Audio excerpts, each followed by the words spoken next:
Hello students, कुमारी study circle में आप सबका स्वागत है। सहकारिता उप अंकेक्षक परीक्षा को आगे बढ़ाते हुए आज के वीडियो का हमारा टॉपिक रजिस्ट्रेशंस अर्थात छत्तीसगढ़ सहकारी सोसाइटी अधिनियम 1960 में रजिस्ट्रेशन नामक जो आपका सिलेबस में पार्ट है उसको मैं लेके आया हूँ। उससे संबंधित चुनिंदा क्वेश्चंस को देखेंगे। ये मेरा जो है ये इससे सोसाइटी का दूसरा पार्ट है, लेकिन बहुत सारे वीडियो मैंने अपलोड कर दिए हैं आप लोगों के लिए। अगर आप लोग पुराने वीडियो को देखना चाहते हैं तो मेरे चैनल के प्लेलिस्ट में जाएंगे, जिसमें सहकारिता उप अंकेक्षक परीक्षा 2026 वाला प्लेलिस्ट दबाकर सारे वीडियो को देख सकते हैं। तो चलिए देर न करते हुए एक एक क्वेश्चन को सॉल्व करने की कोशिश करते हैं। पहला क्वेश्चन आपके सामने, निम्नलिखित में से किस अधिनियम के तहत सहकारी समितियों को पंजीकृत किया जाना अनिवार्य है, ये आपको बताना है। कंपनी अधिनियम 2013, सहकारी समिति अधिनियम 1922, भारतीय संविदा अधिनियम 1872 या सहकारी समिति अधिनियम 1912। सही आंसर डी आएगा, सहकारी समिति अधिनियम 1912। वैसे मैं जानकारी दे दूं, पहला जो अधिनियम बना था सहकारी समिति का 1904 में बना था। 1904 में बना था और जब 1912 में दोबारा जब अधिनियम बना तो इसमें रजिस्ट्रीकरण करना अनिवार्य कर दिया गया 1912 में ही।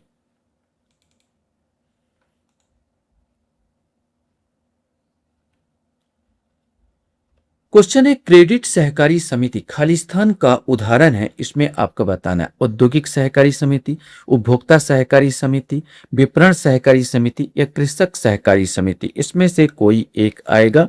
सही आंसर डी आएगा, कृषक सहकारी समिति का उदाहरण है क्रेडिट सहकारी समिति। राज्य सरकार राज्य के किसी व्यक्ति को सहकारी सोसाइटियों का रजिस्ट्रार नियुक्त करेगी। यह छत्तीसगढ़ सहकारी सोसाइटी अधिनियम 1960 के किस धारा में कहा गया है?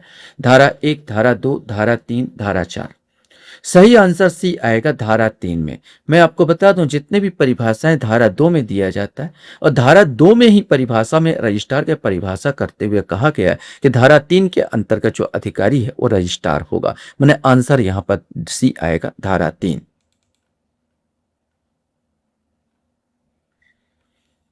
क्वेश्चन यहां पर आता है, छत्तीसगढ़ सहकारी समिति अधिनियम 1960 के किस धारा के तहत रजिस्ट्रीकरण की शर्त बताई गई है, यह आपको बताना है। धारा 4, धारा 5, धारा 6 या धारा 7, इसमें से कोई एक आएगा।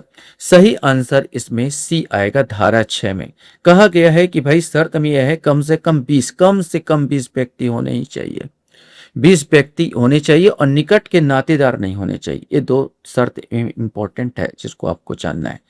क्वेश्चन यहां पर आता है, किस प्रकार की सोसाइटी में रजिस्ट्रीकरण नहीं किया जा सकता? किस प्रकार का सोसाइटी का रजिस्ट्रीकरण नहीं किया जा सकता? जिस सोसाइटी में सदस्य कोई अन्य सोसाइटी हो, यदि वह कम से कम 10 व्यक्तियों से मिलकर बनी हो, जो निकट के नातेदार ना हो। अब इसमें से छांटना है। मैं बताते वक्त बताया था आपको कि कम से कम 20 व्यक्ति होने चाहिए, यहाँ पर 10 व्यक्ति तो बनेगा ही नहीं, ये वाला। और दूसरा, जिस सोसाइटी के सदस्य कोई अन्य सोसाइटी तो भी नहीं बनेगा। जहां तक निकट के नातेदार ना हो बोला है, यहाँ पर निकट के नातेदार हो, अगर निकट के नातेदार हो तो नहीं बनता, लेकिन यहाँ पर बोले गया शर्त में निकट के नातेदार ना हो, ये शर्त की पूर्ति करता है। तो ये वाला शर्त की पूर्ति करता है, लेकिन दो शर्त की पूर्ति नहीं करते। तो 1 और 2 यहाँ पर ए और बी, माने पांचवा का जो आंसर सी आएगा, ए और बी यहाँ पर आएगा।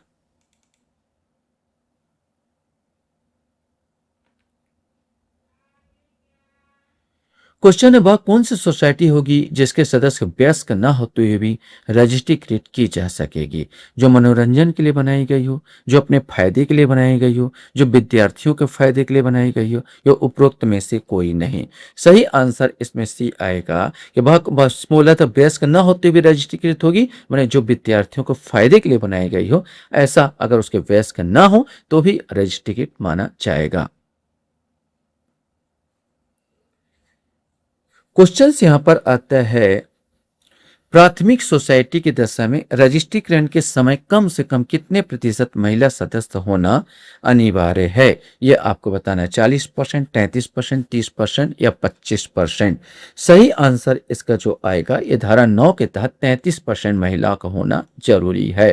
किसी सोसाइटी का सदस्य बनने के लिए किसी व्यक्ति की पात्रता के संबंध में कोई प्रश्न उद्भूत हो वहां ऐसा प्रश्न विनिश्चय कौन करेगा? सोसाइटी का सचिव, राज्य सरकार, केंद्र सरकार या रजिस्ट्रार, इसमें से कोई एक आएगा।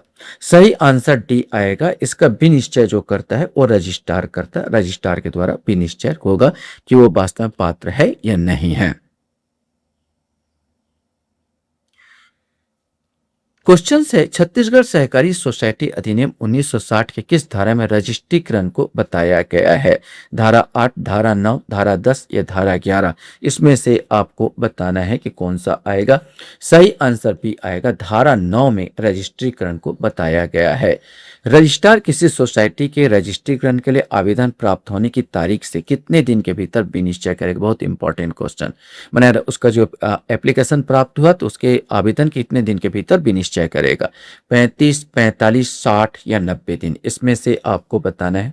सही आंसर 45 दिन होगा, क्योंकि पहले जो था किताब पुरानी उसमें धारा में 90 दिन लिखा हुआ था, लेकिन इसको सुधार करते हुए छत्तीसगढ़ में इसको सुधार करते हुए 90 दिन को 45 दिन कर लिया गया। तो अब जो वर्तमान में जो चल रहा है 45 दिन, यहां पर मान के 45 दिन रहेगा।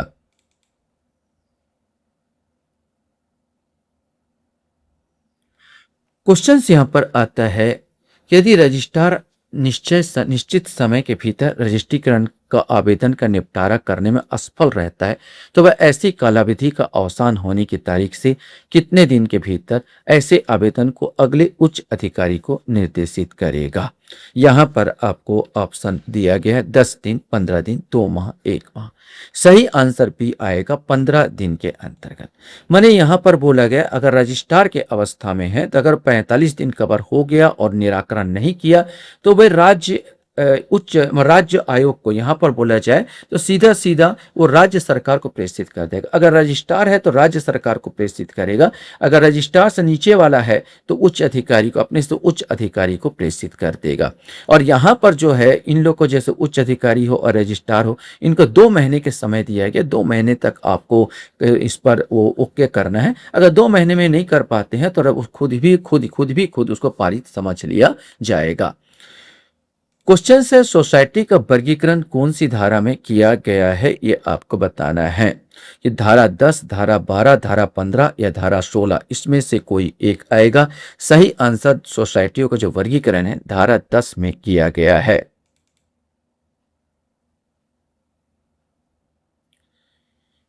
क्वेश्चन यहां पर आता है, सोसाइटियों के कितने प्रकार में वर्गीकृत किया गया है? ये आपको बताना, 10, 12, 13, 15। सही आंसर इसमें 13 आएगा। माने मूल अधिनियम में तो 12 था, बाद में छत्तीसगढ़ में आज संशोधन अधिनियम करके एक और जोड़ दिया गया, अब वर्तमान में 13 है। तो सोसाइटियों कितने प्रकार के वर्गीकृत किए गए? 13 आएगा। छत्तीसगढ़ सहकारी सोसाइटी संशोधन विधेयक 2020 में धारा 10 का संशोधन कर कौन सी सोसाइटी को जोड़ा गया? अब यह बताना है आपको, यह 13वां जो जोड़ा गया कौन सा सोसाइटी था? साधारण सोसाइटी, उत्पादक सोसाइटी, औद्योगिक सोसाइटी या सेवा क्षेत्र सोसाइटी, इसमें से कोई एक आएगा। सही आंसर डी आएगा, सेवा क्षेत्र सोसाइटी।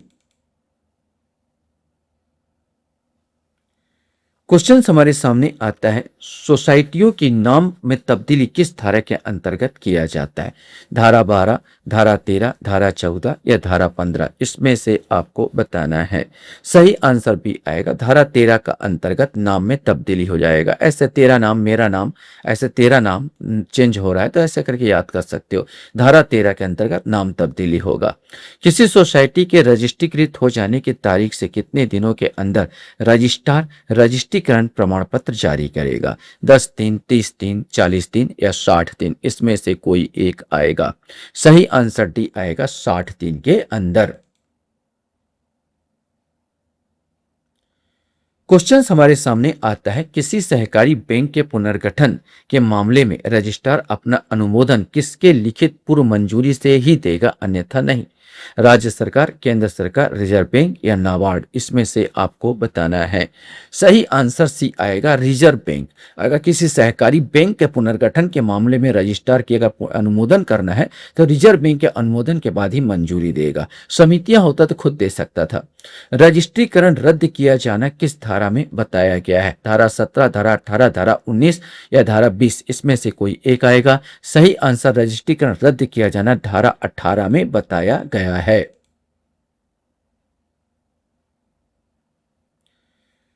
क्वेश्चन यहाँ पर आता है, रजिस्ट्रार किसी सोसाइटी का रजिस्ट्रीकरण निम्न में से किस परिस्थिति में समाप्त घोषित कर सकता है?